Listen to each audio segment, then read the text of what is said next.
Hey there, everybody. I'm Toroth.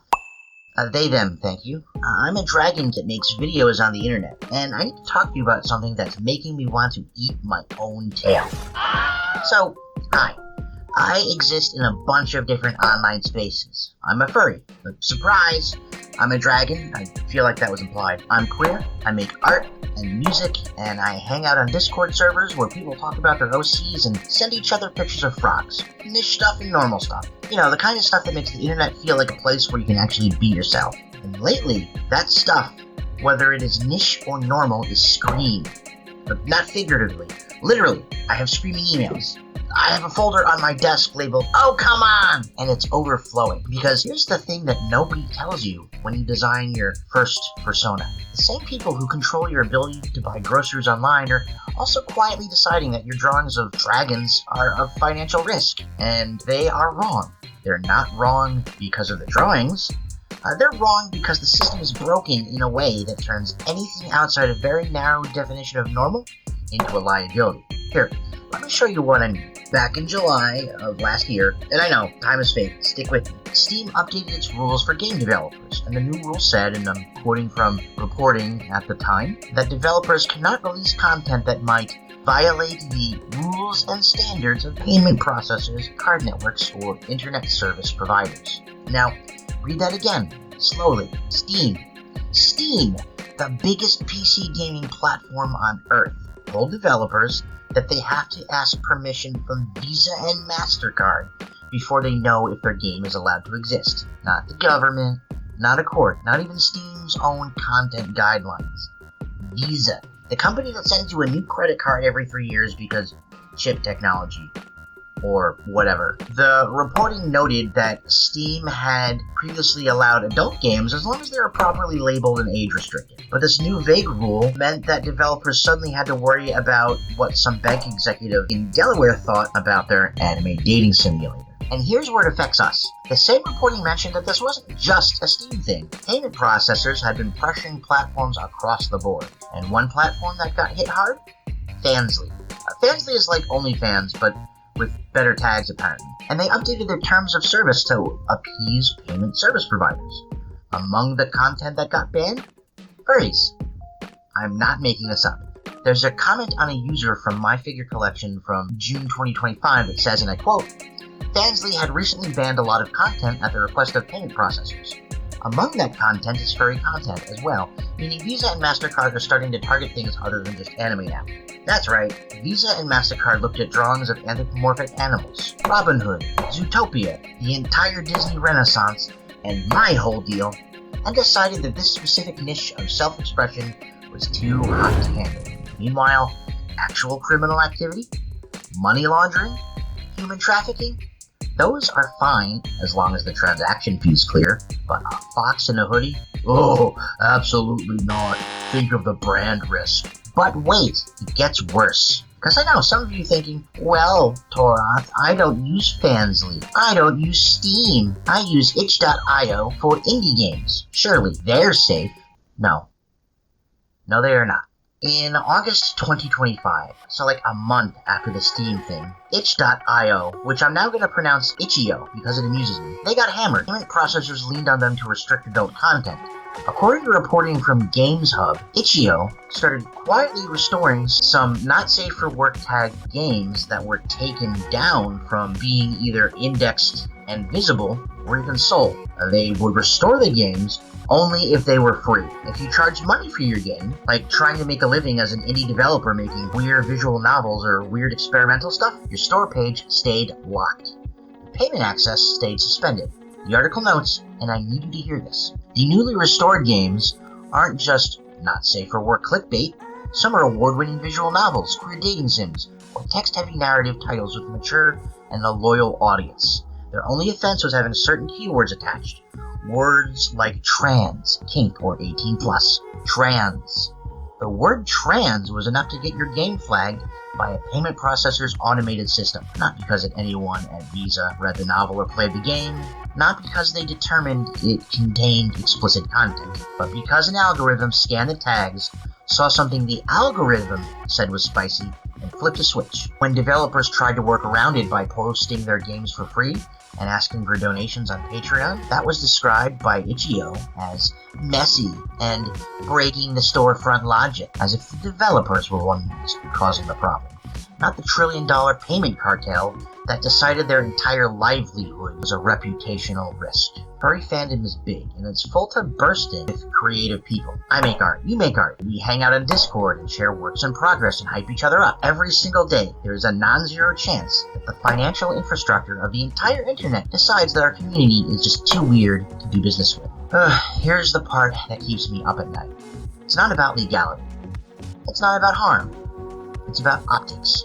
It's about a spreadsheet in some bank's risk management department where furry got lumped in with chargeback risk and controversial, and nobody stopped to see if that was fair or accurate. Now, I know what some of you are thinking. I'm not a game developer. I'm not on Fansly. I'm just here for the art and the memes. This doesn't affect me. It affects all of us, because the infrastructure that's being built to verify your age and protect the children is the same infrastructure that's about to leave trans people, and by extension, anyone whose identity doesn't fit into a database, completely locked out of society. Let's look at Kansas. Specifically, let me take you to February 26, 2026. On that day, a law called Senate Bill 244 went into effect in Kansas. Here's what it did. First, it required trans people to use the bathroom in government buildings that matches their sex assigned at birth only. Second, and this is the part that matters for our purposes, it invalidated every driver's license and state ID that had been issued to a trans person with an updated gender marker. And there was no grace period. There was no notification in advance. One day your license was valid, and the next day the state sends you a letter saying, LOL, actually, no, you can't use that to drive, or buy Sudafed, or board a plane, or pick up your kid from school. ACLU of Kansas put out an FAQ about this law, and I want you to read something from it. They write, SB 244 says that any driver's license with a gender marker that is inconsistent with sex at birth is invalid as of February 26, 2026. The law contains no grace period. The Kansas Department of Revenue must provide written notice to anyone whose license is affected, and many people have already received a letter informing them that their state-issued driver's license is now invalid. Now, the ACLU and other groups immediately sued. The lawsuit, Doe versus State of Kansas, was filed on March 2026, arguing that the law violates the Kansas Constitution's protection for personal autonomy, privacy, and equal protection under the law. So there's a hearing on a preliminary injunction, and that's scheduled for September. So the fight is still happening. Here's the part that connects to everything we've been talking about. Platforms are moving towards requiring government ID to access certain content. Discord is already doing it in Brazil. A bunch of states are considering it. The vague assumption is that, just show your ID is a simple, neutral solution. But what happens when your ID is invalid because the state disagrees with who you are? What happens when the automated system that scans your driver's license, sees that the photo doesn't match the gender mark because you're trans, because you've been on HRT, because you exist in a body that doesn't conform to what a database expects? What if it sees that and then flags you? So if you're a trans adult in Kansas and you try to buy a video game with an age restriction, open a bank account, your license doesn't work. You are, for all intents and purposes, digitally invisible. And if you live in Kansas and go to drive to the DMV to change your ID to be in line with their new requirements, well, since your ID is invalid, you're driving without a license. Here's the scary part. This isn't just Kansas, this is a blueprint. If other states pass similar laws, and many states are already trying, suddenly the simple solution of age verification becomes a trap for millions of people. The payment processors didn't create SB 244, that's not on them, but they are building the infrastructure that will enforce it. They're building the automated systems that'll check your ID against a database and say yes or no, and they are not building those systems with trans people in mind. They're not building them with furries in mind. They are building them to minimize risk, and anyone who falls outside what their algorithms say is normal. Okay, one more piece of the puzzle. This one is a bill in Congress. It's called the Kids Online Safety Act, KOSA for short, and it's the perfect example of how bipartisan panic leads to terrible policy. KOSA's been bouncing around Congress for a couple of years now. Passed the Senate 91 for, 3 against. 91 to 3, that's almost unanimous. It has support from Democrats like Richard Blumenthal and Republicans like Marsha Blackburn. It has support from then President Biden and from Elon Musk. Now, on its face, KOSA sounds reasonable. It says online platforms have a duty of care to prevent and mitigate harms to minors. Things like emotional disturbance, addiction-like behaviors, sexual exploitation, and harassment. All bad things. All of those are bad things that we don't want kids to experience. So we agree. Great? Here's the problem. The bill is vague, deliberately vague. For example, it doesn't define exactly what emotional disturbance means. It doesn't define addiction-like behaviors. It leaves those definitions up to the Federal Trade Commission, the FTC, and the FTC is controlled by whoever is president. And Senator Marsha Blackburn, a Republican, and again, one of the co-sponsors, has been very clear about how she thinks it should be enforced. She told an interview that KOSA would protect children from, and I quote, the transgender in this culture. She said that out loud on the record. Later, her staff tried to walk it back, but we all heard her. That bill that's supposedly about protecting kids from online harm is being championed by people who think being trans is harm. The Brookings Institution wrote about this in July 2025. They pointed out that KOSA could harm the very population it claims to protect. They also note that LGBT advocates oppose the bill even after revisions, worried that it'll open the door for the FTC to censor posts about LGBT identity or sue platforms that surface those posts in search results. The Electronic Frontier Foundation, they're basically the ACLU for the internet, published a piece warning that KOSA could be used to censor abortion information, sexual health resources, and anything else that a conservative administration decides is harmful. Under KOSA, state attorneys general in places like Texas or Florida could sue platforms for hosting content about gender identity and just claim it causes emotional disturbance to minors.